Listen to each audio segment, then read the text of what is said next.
Olá, pessoal, sejam todos bem-vindos. Eu sou Rodrigo Martinho, está entrando no ar mais um podcast da 4Ls.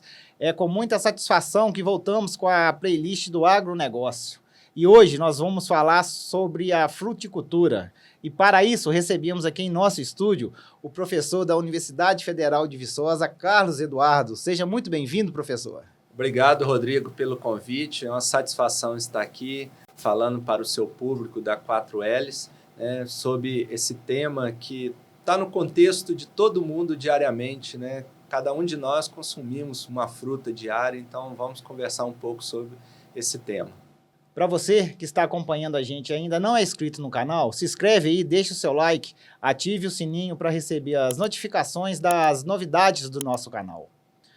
Professor, eu gostaria que você contasse para a gente primeiro como que foi sua trajetória acadêmica, como é sua trajetória acadêmica e profissional. Joia. Então, eu sou capixaba, né? Nasci e fui criado no município de Marataízes, muito conhecido pelos mineiros aqui da Zona da Mata, que vão lá tomar seus banhos de praia, né? E meu pai, eu venho de uma família de agricultores. Meu pai, ele trabalhava na parte de pecuária leiteira, mas também tinha cultivos de cana-de-açúcar. E o município tem uma vocação já cultural há muitos anos da produção de abacaxi. Meu pai é engenheiro agrônomo, mas não desempenhou a atividade. E com isso, ali na lida diária, na propriedade, sempre acompanhando as atividades e tudo, tomei gosto, né, pela questão da agricultura. E vendo essa questão toda do abacaxi, um tio que também era extensionista do Instituto de Pesquisas e Extensão Rural do Espírito Santo, trabalhando com fruticultura, foi aonde me despertou o grande interesse pela fruticultura. Então, eu prestei vestibular para agronomia na ocasião, e dentro do curso de agronomia eu comecei a me envolver cada vez mais com a área de fruticultura. E ali naqueles moldes já de estar, né, fazendo estágios, fazendo algumas atividades de iniciação científica, eu fiz, né, um interesse que eu gostaria de ser um pesquisador em fruticultura. Então, para isso, me despertou o interesse para fazer o mestrado, para fazer o doutorado, ou seja, a pós-graduação, e tornar uma pessoa, né, estudiosa em fruticultura. À medida que eu terminei o doutorado, eu prestei concurso na Universidade Federal de Viçosa, também em outras universidades, e fui ser professor lá na UFV Campus de Rio Paranaíba. Chegando lá, a gente sabe que é uma região de Minas que tem uma vocação agrícola muito elevada, mais para grãos e hortaliças. Então, eu busquei integrar a fruticultura nas atividades. Então, tem lá produtores de abacate, produtores de maracujá, e a partir daí, então, começou a minha trajetória profissional e acadêmica, né? Trabalhando com as culturas do abacate, a cultura do maracujazeiro e também a cultura do abacaxizeiro, a qual eu tinha já essa formação desde pequeno, acompanhando os produtores lá em Marataízes. Professor, hoje, quais que são os principais desafios enfrentados pelos produtores de frutas no Brasil? Bem, nós passamos por um momento crucial hoje na fruticultura, que anteriormente a gente tinha desafios mais da ordem fitossanitária. Quais? Nós tínhamos algumas pragas e doenças e uma carência de produtos químicos registrados para as fruteiras, tá? E atualmente a gente já está tendo maior quantidade de produtos químicos registrados para a fruteira, mas agora o nosso grande desafio, ou seja, a dor do fruticultor atualmente, é a carência de mão de obra. A gente vê um êxodo rural, as pessoas migrando muito do meio rural para a cidade, principalmente em busca de oportunidades, e um serviço ainda muito manual que a fruticultura demanda. Então, essa carência hoje de mão de obra é o grande gargalo, ou seja, a dor que todo fruticultor brasileiro está tendo. Hoje, professor, como que a pesquisa em melhoramento genético pode beneficiar a produção de fruteiras?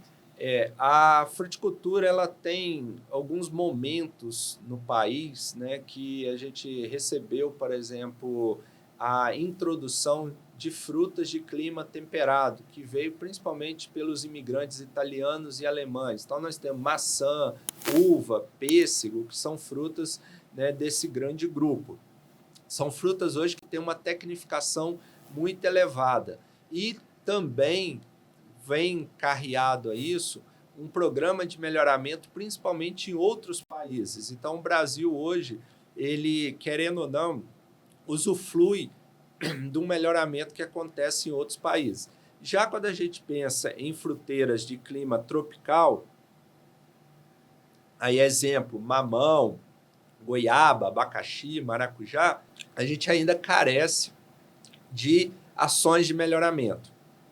Então, nós estamos hoje trabalhando muito melhoramento para elevar a produtividade, maior resistência a pragas e doenças, mas ainda é tudo incipiente, ou seja, tudo está começando, nós não temos muitos avanços consideráveis como a gente tem em outras culturas importantes no país, como a soja, o milho e aí por diante.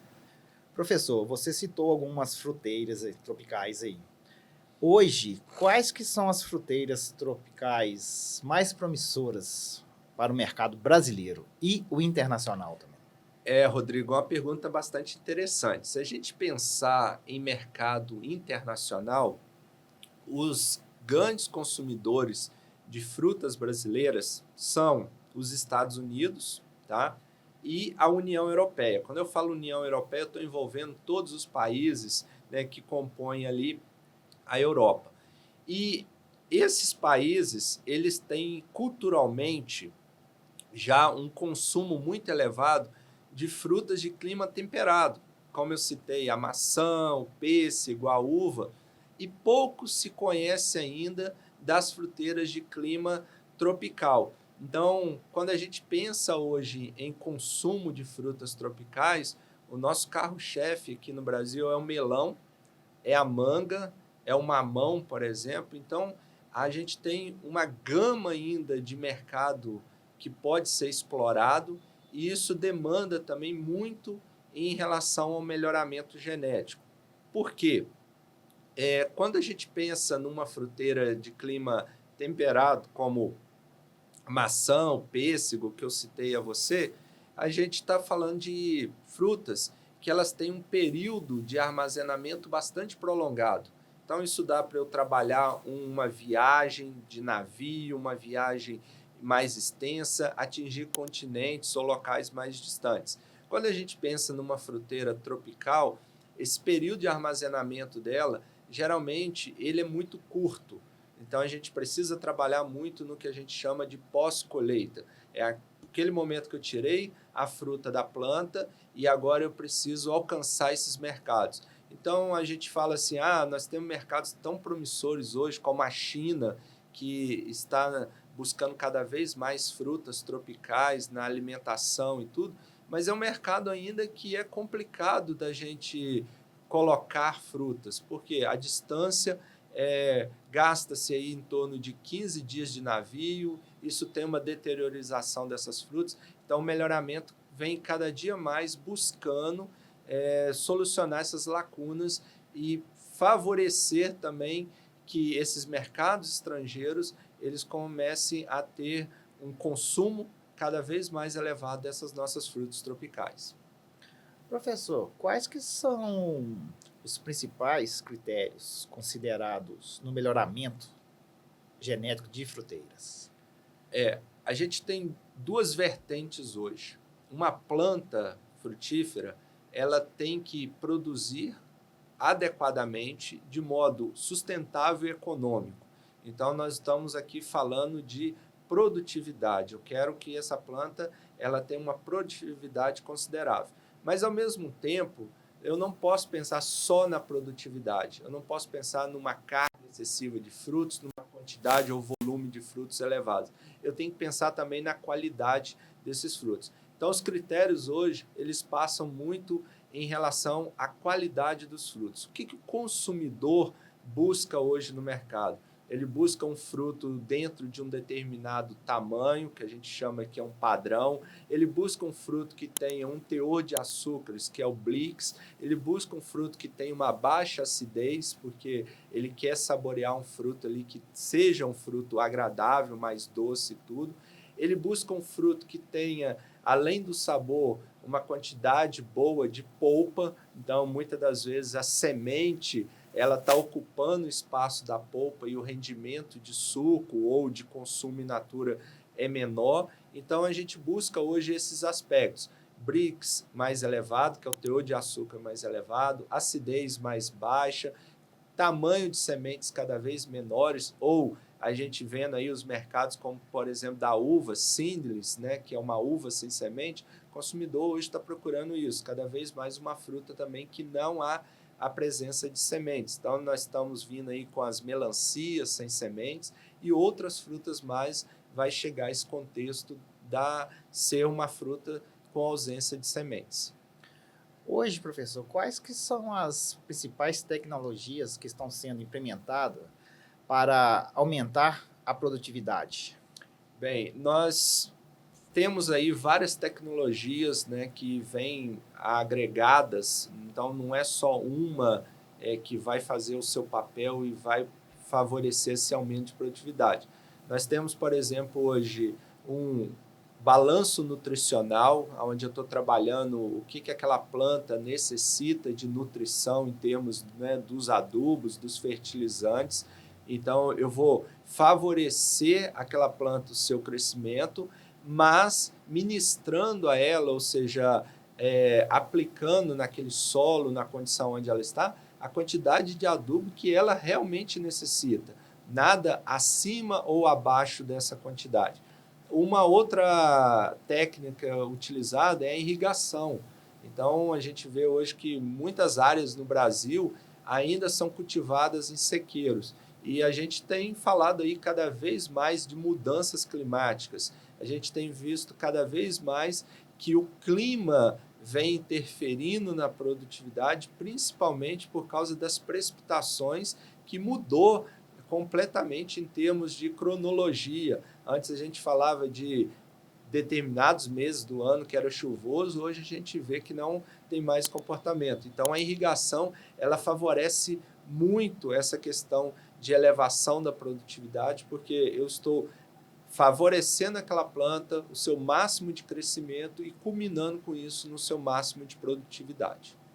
Professor, falando um pouquinho de pragas e doenças, quais que são as principais pragas e doenças que afetam hoje as nossas frutíferas? Quando a gente fala em frutíferas, né, nós temos aí um leque de espécies, né? Então, falei algumas, mamão, maracujá, abacate, maçã, pêssego, mas nós temos hoje, a gente estima que no Brasil a gente tem o consumo de mais ou menos umas 50 espécies de frutíferas, né? E se a gente for ver no mercado, a gente encontra ali tranquilamente em torno de 25.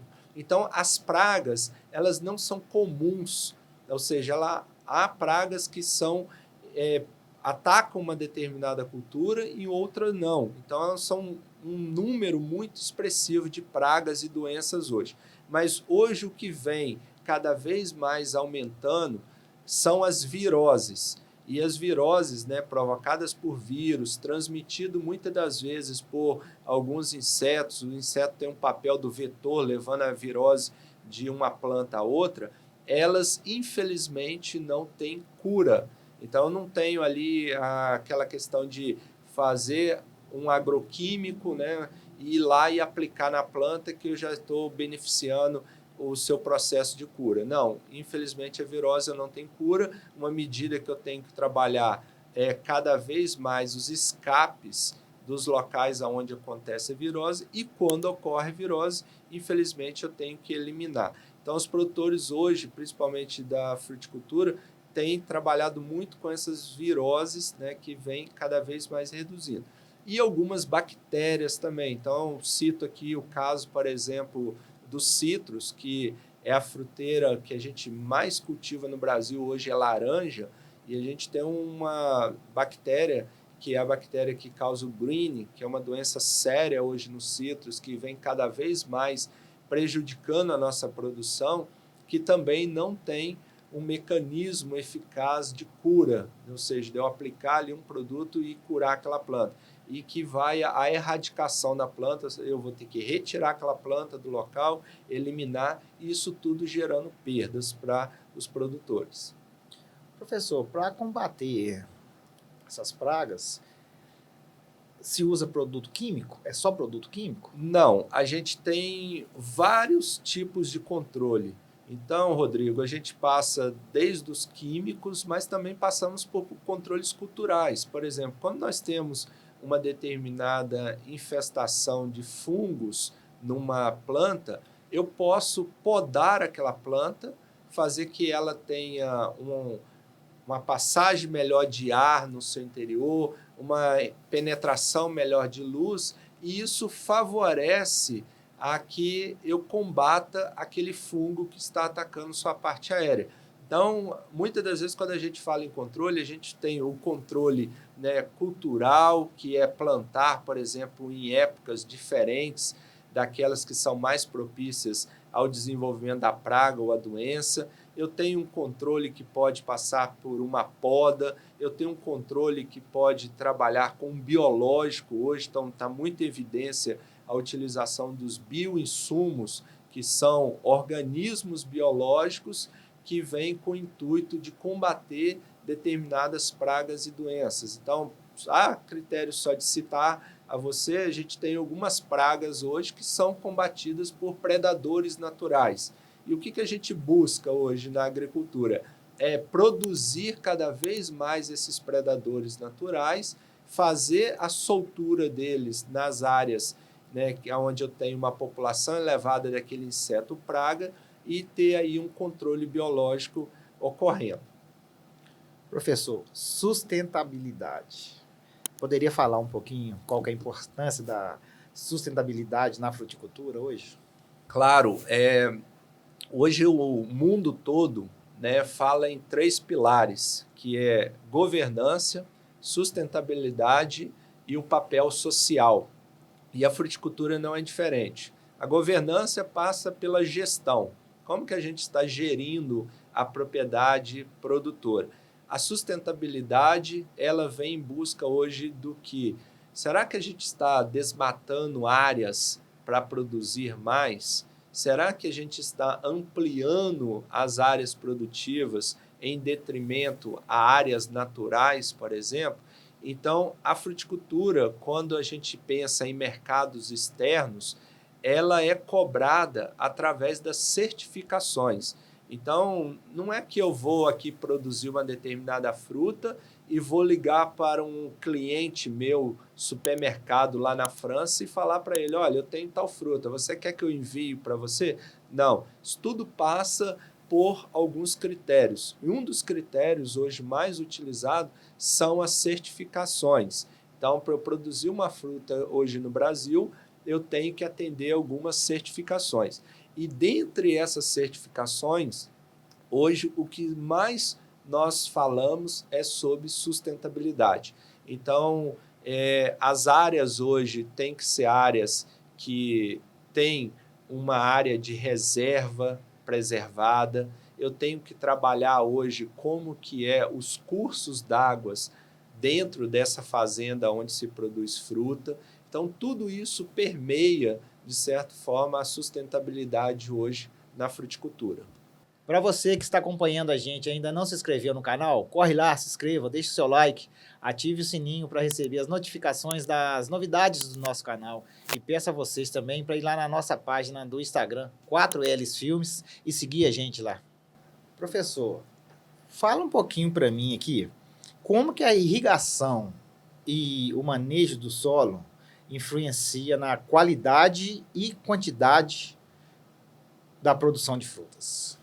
Bem, antigamente as pessoas pensavam que irrigar a planta era simplesmente despejar uma quantidade bastante elevada de água ali para ela e tudo, mas não é por aí. A gente melhorou muito hoje em termos de manejo de irrigação, então nós sabemos atualmente, por base da ciência e tudo, quanto que uma planta precisa de água para desenvolver, por exemplo, uma quantidade em quilos de uma determinada fruta. Então, o que a gente hoje busca é fazer o manejo mais adequado, aplicando àquela planta, né, uma quantidade de água que seja satisfatória. E quando a gente fala em frutíferas, nós estamos falando em água no fruto. Basicamente, mais de 90% da constituição do fruto é água. Então, é uma planta que demanda muito essa questão da água. Então, por isso, a gente tem que trabalhar com manejos mais assertivos, cada vez mais buscando um consumo de água pela planta que seja o ideal, sem que haja desperdício. Então, é muito comum as pessoas falarem, né? A agricultura brasileira é um dos grandes consumidores de água, a fruticultura é um grande consumidor de água.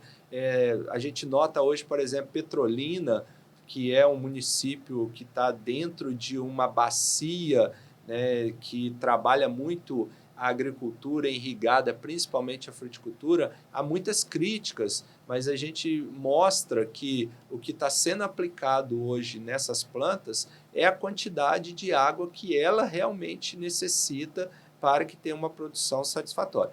Quando a gente vem para a parte de solos, né, o que eu estou oferecendo a essa planta? O nutriente. Então, quando eu busco lá no fruto um sabor nesse fruto, eu estou buscando uma conjunção de nutrientes que vai favorecer esse sabor. Então, hoje, os manejos de adubação, ou seja, eu vou aplicar àquela planta uma quantidade de nutrientes que ela necessita. E, com isso, eu vou ter um fruto com melhor qualidade e tudo. Então, são primordiais hoje o manejo da irrigação e do solo. Então, muitas das vezes eu posso pegar, por exemplo, o solo que eu estou trabalhando, ele não tem todos os nutrientes para a planta ainda. Então, o que eu vou fazer? Eu vou fazer uma correção desse solo. E à medida que eu corrijo esse solo, eu torno ele adequado à produção dessa planta e, com isso, eu ganho em produtividade, que foi, né, a sua pergunta aqui, como que eu posso aumentar essa produtividade fazendo manejo dessas duas técnicas, a irrigação e a fertilidade do solo. Na verdade, nós podemos afirmar que nós temos que cuidar bem mais do solo do que da frutífera, ou não? Sim, hoje é uma das premissas que nós temos trabalhado bastante na agricultura. O solo, ele não pode ser ali observado só como aquilo que eu vou explorar e não vou repor. Então, o solo passa além do nutriente. Eu tenho, por exemplo, uma microbiota, que são organismos, né, no caso, que vivem naquele solo, que vão favorecer também a produção. Então, a gente está ouvindo muito falar hoje em compostos, né, de bioinsumos ou biológicos que são aplicados ao solo para que a planta se beneficie disso. Então, é um dos pontos. Eu também preciso preservar o meu solo. O meu solo, ele pode se perder à medida que eu tenho uma chuva, que eu tenho uma erosão acontecendo. Então, eu tenho que ter, por exemplo, sob esse solo, uma superfície vegetada, onde o pingo de chuva ou um escorrimento de uma água superficial não vá levar esse solo e eu ter uma perda. Então, tudo isso passa, né, por essa questão da gente cada vez mais olhar o solo, não como aquela estrutura onde eu vou ter uma planta desenvolvendo sobre ele e simplesmente explorando, mas sim trabalhando em conjunto a parte biológica, a parte física e a parte química desse solo. Falando um pouquinho na conservação dos frutos, hoje, quais que são os avanços tecnológicos que estão sendo implantados na pós-colheita para garantir a qualidade do fruto, a sobrevivência dele por mais dias? O fruto, né, Rodrigo, ele é um órgão, então ele está pronto ali para o consumo, mas se você, por exemplo, deixar aquele fruto na sua fruteira, uma hora ele vai murchar e vai apodrecer. Esse processo de apodrecimento é a morte né, daquele fruto, que na verdade é a morte das células que estão ali no interior desse fruto. Então, o que a gente busca hoje é fazer o quê? É ter um prolongamento cada vez maior, né, dessa senescência, ou seja, dessa morte celular que acontece nesses frutos. Então, a gente tem trabalhado hoje com diversas técnicas. A mais comum é a refrigeração. Então, por exemplo, se a gente pensar em Brasil, um país de extensão continental, imagine você sair com um fruto de maçã lá de São Joaquim, no Rio Grande do Sul, e levar esse fruto até Belém, no Pará. Então, esse fruto vai passar aí horas de transporte numa carroceria de caminhão, sofrendo variação de temperatura, e tudo isso favorece com que ele vá se perder mais rapidamente. À medida que eu coloco esse fruto num ambiente refrigerado e ele não tem esses impactos, tá, de temperatura se elevar, muitas das vezes ali de sofrer uma respiração mais abrupta, então o que eu consigo? Eu consigo preservá-lo mais. Então hoje as tecnologias que a gente vem utilizando em grande parte, a refrigeração, o armazenamento refrigerado, e dentro desse armazenamento refrigerado, a gente tem trabalhado hoje muito com a composição dos gases. Então, a gente tem dois gases que são bastante abundantes na atmosfera, que é o oxigênio e o gás carbônico, e a gente trabalha um balanço desses gases com que a gente favoreça que aquela fruta se mantenha por um certo período, evitando uma excessiva respiração dela.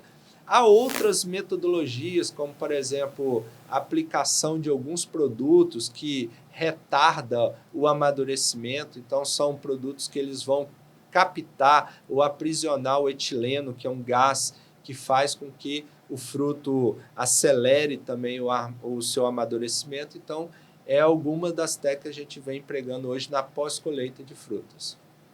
Professor, vou entrar num ponto que agora que eu gosto muito. Falar sobre a nossa universidade. Como que a UFV ela tem contribuído para o desenvolvimento da fruticultura hoje no Brasil? Bem, a UFV tem um papel marcante desde os seus primórdios. Então, nós vamos completar em 2026 100 anos de universidade, e uma dos pilares, né, que fez com que houvesse o crescimento dessa universidade, né, foi que Arthur Bernardes ele trouxe um professor da Universidade da Flórida, e todo mundo, quando vem a Viçosa, passa por uma avenida que é a Avenida P.H. Rolfes, né? Então, isso é em homenagem ao professor Patten Henry Rolfes, tá? Professor Patten Henry Rolfes, ou mais popularmente conhecido como professor Rolfes, tá? Ele era um estudioso da fruticultura, lá na Flórida, nos Estados Unidos. E quando ele vem para o Brasil para erguer a UFV, para desenvolver aqui as atividades de ensino e também pesquisa, ele traz consigo muitas espécies de frutíferas, tá? E principalmente abacate, citros, e cultiva aqui onde são os campos experimentais da nossa universidade. Então, o Brasil ele foi beneficiado, de certo modo, por receber cultivares ou variedades frutíferas que até então nós não tínhamos aqui via, né, o professor Rolfes e, consequentemente, a UFV. E no decorrer desses anos, a UFV ela foi cada vez mais potencializando as pesquisas na fruticultura. Então, nós temos pesquisas hoje em grande gama de espécies frutíferas, citros, manga, maracujá, uva e outras mais, e um papel muito primordial disso tudo, que é a formação de recursos humanos. Então, quando a gente pensa hoje em técnicos, em pessoas, pesquisadores, lideranças na cadeia da fruticultura, a gente sempre encontra um ex-aluno ou aquele que se formou a sua pós-graduação aqui na UFV. Pessoal, para vocês que estão acompanhando a gente aí, não posso deixar de falar agora, já que o professor citou o Rolfs, nós temos na nossa playlist de Viçosa Viciosa com o Gustavo Sabione, ele conta todinha a história da UFV, cita como que o professor Rolfs foi importante na construção, né, da faculdade. Isso. Vale a pena, vai lá, assiste lá. É um podcast, um bate-papo muito bacana. E gostaria também aqui de deixar o meu abraço para o Gustavo. Gustavo, você é uma pessoa assim, fantástica, grande abraço. Foi um prazer ter feito esse podcast com você. Professor, como que tá as suas pesquisas hoje dentro da UFV? Bem, como eu comentei, eu trabalho atualmente hoje com 3 frutas. Eu só fazer um paralelo, né? Na fruticultura hoje da UFV, nós somos 8 professores. Então, se a gente for pensar em termos, né, de um corpo docente, de pesquisadores, a gente consegue ter uma melhor distribuição de espécies entre esses docentes e fazendo com que esses docentes cada vez mais se especializem em uma determinada espécie, uma determinada cultura. Só um paralelo, se a gente for pensar na grande maioria, Rodrigo, estou falando aí quase que 80% das universidades federais do Brasil que tem um curso de agronomia, a fruticultura e a olericultura, que é o ramo que trabalha com as hortaliças, tá? Ela geralmente só tem um professor, e é um professor para dar as 2 disciplinas e tudo. E aqui em Viçosa a gente tem 8. Então, o que acontece? A gente acaba se especializando muito mais naquela determinada fruta, porque sobra mais tempo, a gente se torna ali, né, um estudioso a respeito. Então, hoje eu trabalho com maracujá, com o abacate e o abacaxizeiro. O que a gente vem buscando hoje cada vez mais? Responder aquelas perguntas ou aquelas dores, né, ou angústias dos produtores rurais. Então, tem muitos produtores hoje que nos procuram: professor, estou tendo um determinado problema dessa forma aqui acontecendo na minha lavoura. Vamos estudar? Então, essa é logo a proposta. Então, é trazer a ciência alicerçada com o sistema produtivo desses produtores em busca dessas respostas hoje. Então, só a título de exemplo, no abacateiro hoje eu tenho trabalhado com os produtores lá no Alto Paranaíba, em Minas Gerais, a região do Alto Paranaíba, e tem um município onde a UFV tem um campus, que é Rio Paranaíba, é o maior produtor de abacate de Minas e está entre os maiores produtores de abacate do Brasil. A gente vem buscando hoje cada vez mais adequar essa planta, tá, dentro de um sistema produtivo mais eficaz, estudando a poda, estudando o seu processo de florescimento, estudando o seu processo de frutificação e vendo cada vez mais como que está esse processo de rentabilidade daquilo que se produz pelaquilo que se gasta. Na fruticultura, em modo geral, a gente vem desenvolvendo muitas ações hoje de caráter fitotécnico, que é trabalhar com espaçamento, trabalhar com manejo de adubação, trabalhar com manejo de irrigação e assim por diante. E também a gente faz algumas ações de melhoramento. Então, a UFV já lançou algumas cultivares de pêssego, de manga, por exemplo, e fazemos essa disseminação dessas cultivares nas áreas produtivas hoje do Brasil. Professor, você é um pouquinho provocativo aqui agora. Será que a gente consegue elaborar um podcast específico a cada cultura dessa que você citou? Abacate, maracujá e o abacaxi? Bem, eu acho que é possível, Rodrigo. Isso, e a gente vai atender aí um público, né, que está interessado cada vez mais nessas culturas em específico, como também eu deixo aqui, né, à minha disposição de convidar os colegas para vir falar de outras culturas. Então, a gente pode elencar algumas mais e, quem sabe, planejar aí alguns podcasts a respeito de culturas específicas. Pessoal, vai vir coisa boa, hein, pessoal? Professor, falando um pouquinho agora sobre integração. como que é a integração da fruticultura com outras práticas agrícolas, como a agrofloresta, por exemplo?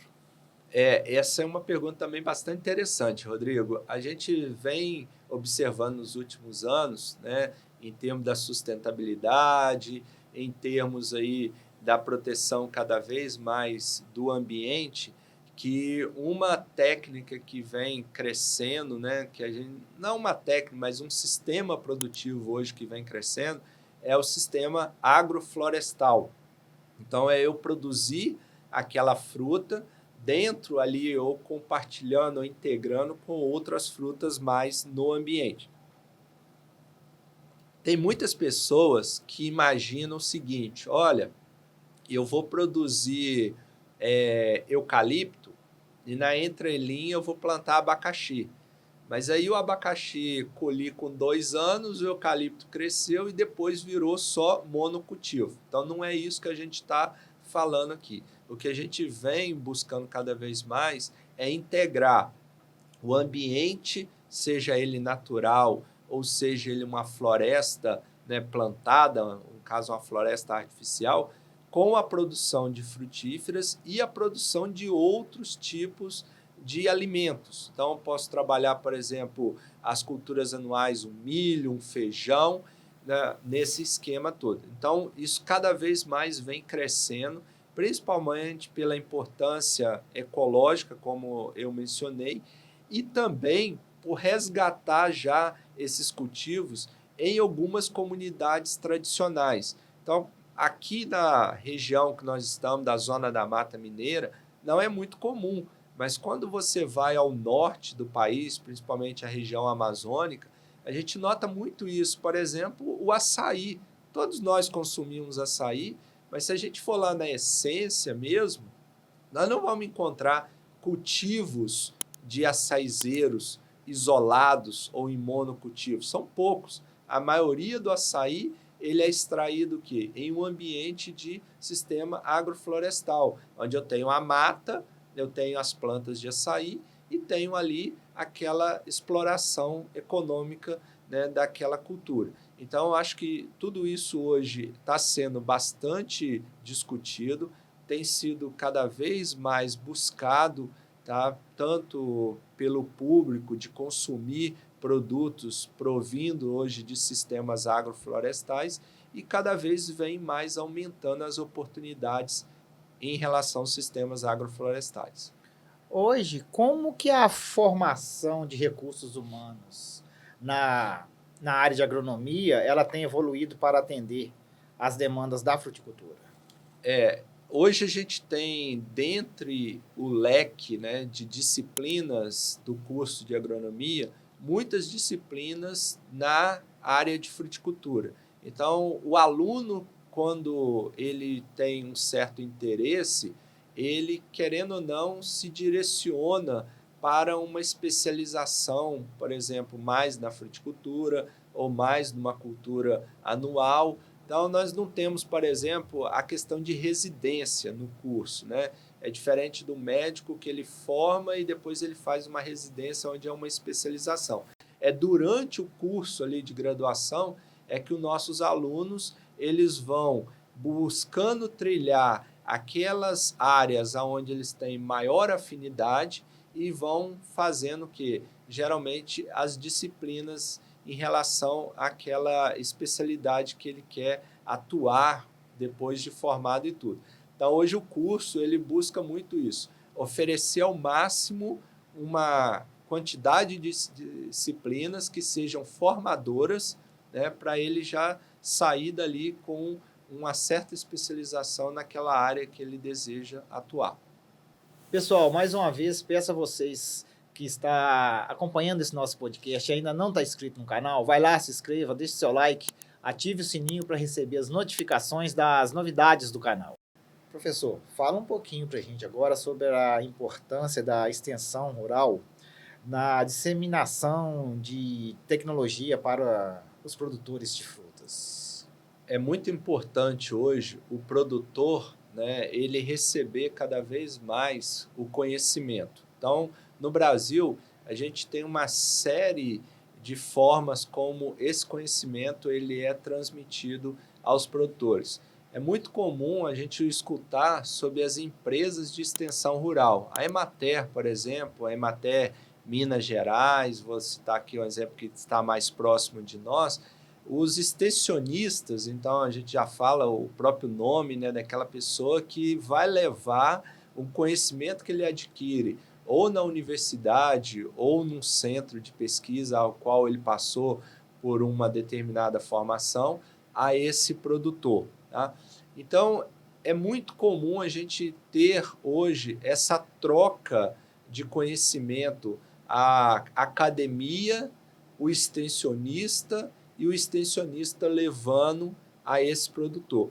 Mas também nós temos alguns momentos onde a gente leva diretamente essa tecnologia ao produtor. São os dias de campo. Então, as empresas hoje cada vez mais investem na realização de dias de campo. Os dias de campo são demonstrações na prática daquela tecnologia que se pretende desenvolver. Outra forma que é muito comum aqui em Viçosa é a realização da Semana do Fazendeiro. Então, lá em Florestal, por exemplo, que é um campus da Universidade Federal de Viçosa, a gente tem a Semana do Produtor Rural. E o que a gente busca nessa Semana do Fazendeiro ou Semana do Produtor Rural? Cada vez mais trazer esses produtores até a academia, no caso, e realizar demonstrações práticas dessas tecnologias, fazendo com que haja disseminação cada vez mais desse conhecimento. E é muito interessante que muitos produtores, a partir desses dias de campo, a partir desse conhecimento prévio com os extensionistas, eles passam a praticar determinadas tecnologias. Então, é fundamental que cada vez mais a gente tenha essa transferência via extensão rural das tecnologias aos nossos produtores. Hoje, professor, como que a biotecnologia pode transformar hoje a produção de frutas? Quando a gente fala em biotecnologia, no Brasil, ela ainda é um assunto que cria certas especulações e também cria alguns rumores, tá? Porque a biotecnologia, que a gente viu muito falar ali na década de 90, depois nos anos 2000, era sobre a transformação genética. Então, eu tenho um organismo que ele expressa, vou falar assim, uma determinada característica, e à medida que eu mudo agora a sua carga genética, ele passa a expressar uma outra característica.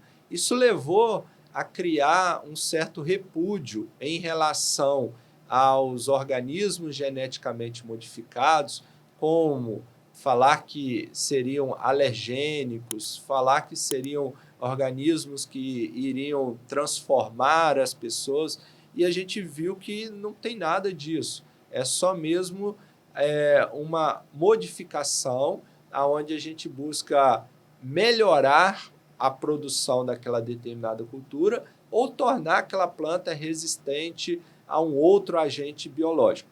Quando a gente traz isso, Rodrigo, para dentro da fruticultura, aí é um pouco mais criterioso. Então, falando aqui de mamão, falando aqui um pouco de maracujá e abacaxi, caju, nós temos frutíferas que são nativas do Brasil. Elas têm uma ocorrência espontânea muito elevada. À medida que eu faço um organismo geneticamente modificado e libero isso para a produção, eu posso estar afetando aquela ocorrência natural da frutífera no país. Então, nós temos um comitê hoje brasileiro, que é a CTN-Bio, tá? Que ela proíbe a liberação, por exemplo, de organismos geneticamente modificados em busca dessas espécies que já são nativas do Brasil. Tá? Mas a gente consegue aí ter algumas liberações de outras espécies que são espécies exóticas no Brasil. Mas falei um pouco de organismos geneticamente modificados. Mas é só isso na biotecnologia? Não. A biotecnologia ela avançou muito.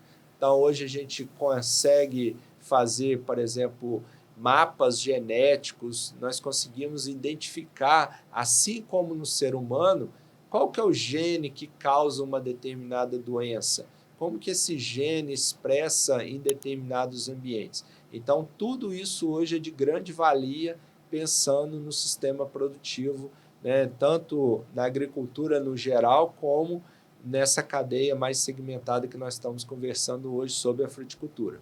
Professor, hoje se fala muito em produtos orgânicos. Hoje, como que a certificação de produtos orgânicos hoje, ela está influenciando na fruticultura? A fruticultura hoje, ela também vive esse momento, né, que a gente cada vez mais busca produtos orgânicos, tá? Então, nós temos que pensar um pouco que o produtor, ele não pode simplesmente do dia para a noite decidir que ele vai ser um produtor orgânico e já começar a comercializar no outro dia os seus produtos como orgânico. Ele precisa fazer uma transição. Ele precisa sair daquele sistema ao qual ele está explorando a sua atividade. Muitas das vezes são um sistema que a gente chama de convencional, com utilização de produtos químicos, e migrar para um sistema orgânico. E esse processo de transição, ele leva a algumas mudanças. Ele tem que, por exemplo, parar totalmente com a aplicação de agroquímicos, ele tem que melhorar a sua estrutura de solo, favorecer o desenvolvimento de organismos biológicos no seu solo, e tudo isso vai ser creditado para o consumidor através da certificação. Então, eu não posso simplesmente, Rodrigo, chegar aqui na feira e falar, olha, esse produto que eu trago aqui para você é orgânico. Você vai acreditar na minha palavra, mas muitas das vezes eu estou te enganando. Então, por trás disso, a gente tem as certificações. A certificação é aquilo que acredita realmente esse produto aqui, ele foi produzido num sistema orgânico. É aquele selo, é aquilo que vai trazer o que? Olha, eu posso confiar porque realmente uma pessoa foi lá, certificou que a propriedade seguia todos os critérios que são essenciais e que no final eu tenho um produto agora que é essencialmente produzido nesse sistema. Professor, eu gostaria que você falasse um pouquinho para a gente agora o que é agricultura de precisão e quais são os benefícios e desafios dela na fruticultura. Ótimo. A gente vem muito falando nos últimos tempos a respeito de internet das coisas, a respeito de inteligência artificial. Então, a agricultura de precisão hoje é reunir tudo isso, internet das coisas, inteligência artificial, sensores, tá? E cada vez mais isso está embarcado nas nossas máquinas, favorecendo o desempenho dessas máquinas e fazendo mapeamentos do sistema produtivo. Então, a título de exemplo, o solo de uma propriedade rural, até hoje, ele é tratado por igual, Rodrigo. Então, eu penso assim, ó, se eu vou aplicar nesse ponto determinada quantidade de calcário, eu vou estimar que a mesma necessidade seja aplicada em toda a área. E muitas das vezes não é assim. Cada parcela ali daquele solo, ele vai ter uma necessidade diferente. Então, à medida que eu agora mapeio esse solo e jogo isso para um sistema onde ele domine a máquina na sua distribuição da atividade, por exemplo, estou realizando a distribuição do calcário, como eu disse. Então, se aqui eu preciso de uma quantidade mais elevada, a máquina dispensa mais. Se aqui eu preciso de uma quantidade menor, a máquina reduz. Então, eu tenho tudo isso hoje embarcado nessas máquinas. E isso favorece muito a fruticultura, porque se a gente está pensando hoje em custo, em fazer uma economia, em trabalhar um produto com um preço que seja mais acessível, eu tenho que começar a consertar esses gastos excessivos que eu tenho. Então, por mais que a agricultura de precisão no momento seja cara, os benefícios que ela favorece de redução de custo paga, em muitos dos casos, o sistema e favorece cada vez mais a elevação da produtividade. Professor, política agrícola. Hoje, como que a política agrícola brasileira ela tem apoiado a fruticultura? É um assunto interessante, né? A gente atualmente vê que algumas culturas de maior expressão econômica, elas geralmente têm um aporte político, né, muito favorável a discutir algumas demandas do setor produtivo, tá? E a fruticultura, muitas das vezes, não é um setor que é tão bem discutido politicamente, tá? Então, a gente vê muito, por exemplo, a questão de seguro rural hoje. Se eu fizer uma lavoura de milho, dentro de 120 dias, 150 dias, eu estou colhendo essa lavoura. Então, eu tenho um risco envolvido ali de 120, 150 dias e um seguro rural que prevê esse risco. Quando eu vou para a fruticultura, por exemplo, a gente está falando em plantas que têm períodos de sobrevivência, de longevidade, chegando a 20 anos. Uma safra por ano, e que o início da colheita, em muitos dos casos, ele ocorre a partir do 5º ano do plantio. Então, imagine eu fazer um aporte financeiro ali naquele momento e daqui 4, 5 anos o mercado não está tão aceitável mais, o preço reduziu muito, então a gente não tem uma política hoje voltada à fruticultura, principalmente na parte de seguro agrícola, de preços mínimos ao produtor. Há outras políticas que são, por exemplo, o PNAE, que é o Programa Nacional de Alimentação Escolar, onde as prefeituras compram, né, esses alimentos servidos na merenda escolar a partir do produtor rural. Então, a fruticultura se beneficia muito nesse ponto, né? Aqui em Viçosa a gente tem, por exemplo, produtores de goiaba que entrega para o PNAE, eles recebem um preço mais elevado do que receberia num canal de comercialização como as centrais de abastecimento. Outras políticas que nós temos são alguns financiamentos, como o Mais Alimento, do Pronaf, onde estimula alguns produtores a produzirem frutas, mas, de maneira geral, a gente sente ainda que há uma carência muito grande em termos de políticas públicas voltadas à produção de frutas. E as cooperativas? Como que as cooperativas entram nessa organização com os produtores rurais? Nós tivemos no passado, Rodrigo, muitos casos de cooperativas que eram a reunião de produtores que traziam ali o senso de um bem comunitário, mas na verdade se beneficiava poucas pessoas, geralmente a diretoria daquela cooperativa ou associação. Isso criou um certo receio nos produtores. Tá? Então, muitos dos produtores que a gente fala hoje, mas vocês se associam para ter uma compra coletiva mais barata ou mais acessível? Aí eles, não, porque fulano pertencia a uma cooperativa e a cooperativa quebrou por causa disso. Então, a cooperativa ou a associação, ela é essencial hoje para esses produtores. Tudo a gente vê a questão de custo.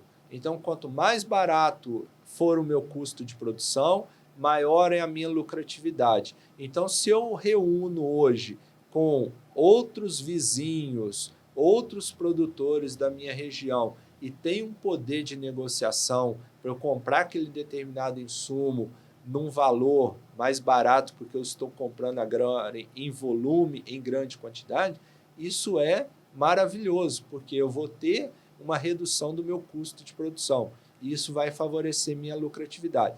Então, cada vez mais a gente vem apoiando os produtores para que eles se reúnam em associação, em cooperativas, principalmente para compras coletivas, como também para comercialização coletiva dos seus produtos. Hoje, professor, quais que são os principais indicadores hoje de qualidade na produção de frutas? Bem, a gente tem as certificadoras trabalhando muito essa questão de indicadores hoje, tá? Então, os indicadores que a gente tem perseguido hoje são indicadores de gestão, a gestão da propriedade, ou seja, aquilo que eu estou aqui aplicando naquela fruta, eu consigo agora recuperar em termos financeiros. Então, isso passa por indicadores de gestão. Temos também indicadores sociais. As pessoas que estão trabalhando na minha atividade são pessoas que têm carteira assinada, são pessoas que os filhos estão se em idade escolar, se beneficiando de uma determinada escola, como que está, né, a infraestrutura social dessas pessoas que compõem hoje a atividade. E os indicadores ambientais. Eu estou, por exemplo, degradando o ambiente, eu estou preservando e tudo. Então, tudo isso hoje ele é muito bem visto e também mensurado pelas certificadoras. Mas, de maneira geral, se a gente for pensar, por exemplo, no mercado de fruta Brasil, mercado interno, a gente quase não vê muito a respeito desses indicadores. As pessoas compram de um produtor ou de outro, mas não querem muito saber o que está por trás daquela produção ou daquela atividade que ele desempenha. Professor, o nosso curso de agronomia hoje aqui, ele é uma referência no Brasil, né? Sim, hoje é o melhor curso de agronomia do país, pelo guia dos estudantes e tudo. Eu gostaria que você falasse um pouquinho qual que é a importância do ensino e da pesquisa em agronomia para a fruticultura. É muito importante hoje a gente cada vez mais formar técnicos, né, profissionais capacitados a trabalhar com a fruticultura. Então, a gente pensa aquela pessoa que passou pela universidade e depois ele sai, eu acho que o meu ramo é fruticultura. Muitas das vezes ele não teve aquela formação apropriada e ele vai ali gastar um certo tempo para se adequar àquela produção. Então, o que a gente busca hoje muito é essa pessoa ela tem que ter um senso crítico, ela tem que saber escutar, ouvir, né, e também observar, mas também ela tem que criticar. Será que a produção realmente ela é por esse caminho? Então, no curso de agronomia, a gente busca muito despertar esse senso crítico nos nossos estudantes. Será que a gente precisa produzir determinada fruta gastando essa quantidade imensa de um determinado insumo? Será que a gente não consegue racionalizar mais a questão biológica hoje, que está tanto em evidência? Será que não posso mediar uma aplicação de um químico em uma aplicação biológica? Então, no curso de agronomia hoje, a gente busca muito na formação desses recursos humanos, tornar cada vez mais profissionais, críticos e que tenham essa visão, né, de negócio, essa visão de profissionalismo dentro da cadeia produtiva da fruticultura. Hoje, professor, a gente escuta muito falar sobre tecnologia digital. Como que hoje ela está sendo incorporada na fruticultura? A gente tem visto muito, Rodrigo, sabe o quê? A disseminação do conhecimento pela tecnologia digital. Tá? Então, a gente tem falado, igual aqui agora, um podcast, a gente tem falado de perfis no Instagram. Então, imagine que eu ali dentro da universidade, eu tenho um público ali de mais ou menos 100 alunos. Quando eu vou para um perfil no Instagram ou eu vou para um podcast, isso me amplia muito elevado as minhas oportunidades de falar, de transferir esse conhecimento para essa massa de pessoas que tanto buscam, né, a respeito disso. Então, hoje as tecnologias digitais elas estão muito envolvidas, principalmente a questão das redes sociais, né, a questão de disseminação do conhecimento. Mas também tem outras tecnologias. A gente vê muito aplicativos hoje. Por exemplo, eu estou no campo e preciso ali identificar uma determinada praga. Já temos aplicativo hoje que dá passos para a identificação de uma praga. Então, aquilo que a pessoa muitas das vezes via nas literaturas físicas, nos livros, apostilas, hoje ele já tem na palma da mão. Além de trazer também controles de determinadas operações da propriedade dentro dessa tecnologia. Então, nós temos, por exemplo, sensores hoje de automatização de máquinas que eu consigo ligar, desligar uma máquina, criar times ou períodos de operação para aquela máquina a partir do meu celular. Hoje, quais que são as perspectivas do mercado brasileiro hoje na fruticultura? As perspectivas cada vez são as melhores possíveis. O brasileiro, culturalmente, ele não é um grande consumidor de fruta. Por quê? Nós temos aí a questão muito envolvida a hábito e também a poder aquisitivo. Mas, à medida que a gente nota que a população cada vez mais vem se conscientizando para os benefícios das frutas na alimentação, a gente nota que há um acréscimo considerável dia após dia ou ano após ano de consumo de frutas, né, por essas pessoas. Então, o poder aquisitivo ainda é um gargalo que precisa ser melhorado. Fruta é algo que ainda é caro para algumas parcelas da população. Então, ainda está muito restrito a poder aquisitivo. Mas a pessoa já tendo cultura que aquilo é benéfico para a sua saúde, à medida que ela ter, né, o poder aquisitivo, ela vai consumir. Então, as perspectivas são cada vez mais de acréscimos, tá, no consumo, o que desencadeia aí também o quê? O acréscimo cada vez mais na produção. Hoje, quais que são os maiores concorrentes do Brasil no mercado internacional?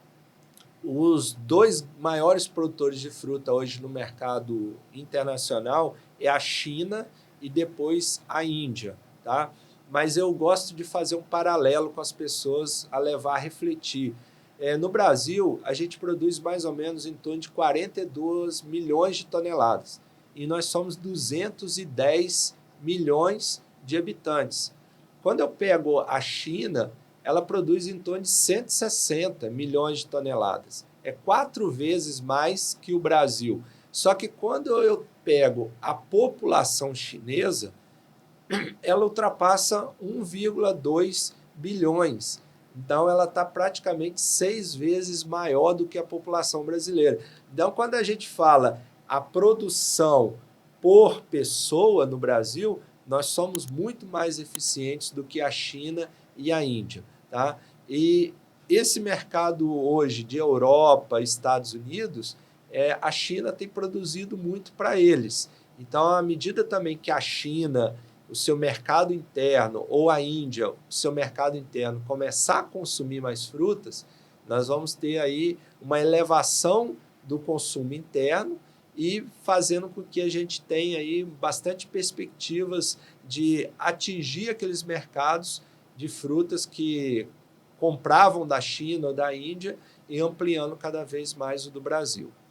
Professor, você poderia compartilhar com a gente aqui alguns casos de sucesso que na fruticultura, né, que foram pesquisas feitas direto aqui na nossa UFV? Um caso que a gente tem aqui bastante interessante, muito próximo de nós, é a cidade de Ubá, onde nós temos uma manga, né, que leva o nome da cidade, que é a manga Ubá, e que no Brasil ela é conhecida por diversos nomes, e aqui na nossa região várias pessoas chegam, olha, a manga Ubá, lá da fazenda de fulano de tal, ela é mais doce, mais apreciada do que a manga Ubá do quintal da fulana tal lá naquele local. Então, uma pesquisa que foi liderada pelo professor Luiz Carlos Salomão e o professor Dalmo Siqueira, que já se aposentaram, foi de caracterizar na nossa região a mangubá. Então, a partir disso, nós temos hoje no nosso campo experimental mais ou menos 160 tipos diferentes de mangubá. Tá? E dessa pesquisa, a gente selecionou uma planta que reúne aqueles atributos mais procurados pelos consumidores da mangubá, que é ter a epiderme do fruto mais amarelada, uma coloração de polpa muito alaranjada, um blix, que é o teor de açúcar muito elevado. Então, eu considero que é um caso de sucesso, porque a gente resgatou um patrimônio imaterial aqui do local, das nossas proximidades, né, e trouxemos via pesquisa a elucidação de casos, né, de plantas diferentes, mas selecionando uma planta que seria ideal a todos os gostos. Professor, estamos chegando ao final do nosso podcast. E eu sei que você dá consultoria para esse Brasil afora, tudo. Quem quiser achar o professor Carlos Eduardo hoje, aonde que ele tem que ir? Você tem algum telefone de contato que gostaria de deixar? Bem, hoje as pessoas estão nos encontrando muito por e-mail. Então, quem quiser, o meu e-mail é carlos.magalhães@ufv.br. E um contato hoje que está sendo universal é o Instagram. Então, eu tenho um perfil no Instagram, carlos.fruticultura, onde eu falo sobre a fruticultura, eu comento sobre algumas técnicas, né, empregadas na produção dessas frutas que eu trabalho. Então, aqueles que quiserem ter um contato mais direto, pode me acessar lá no Instagram, carlos.fruticultura, manda uma mensagem via o direct, assim que possível eu vou responder e vai ser um prazer poder atender a demanda de cada um de vocês que estiver aí nos escutando. Professor, vou cobrar, tá? O podcast sobre Vamos. maracujá, o abacaxi e o abacate. Nós vamos planejar e, se Deus quiser, vai sair algumas contatos, casos de experiência em relação a essas frutíferas. Professor, gostaria de agradecer muito a sua presença aqui. Tenho certeza que quem ficou com a gente aqui até agora gostou muito desse podcast. Mais uma vez, muito obrigado por ter aceitado esse nosso convite e a 4L sempre estará aberta aqui para você. Eu mais uma vez agradeço, tá, Rodrigo, pela oportunidade e gostaria de desejar àqueles que nos escutaram até esse momento, né, que sejam cada vez mais amantes da fruticultura. Espero que tenha pessoas aí que são apaixonadas ouvindo a respeito de fruticultura. E o que precisar, nós também estamos à disposição. Para vocês que ficaram com a gente até agora e ainda não se inscreveram no canal, corre lá, se inscrevam, deixe o seu like, ative o sininho para receber as notificações das novidades do nosso canal. Até o próximo episódio.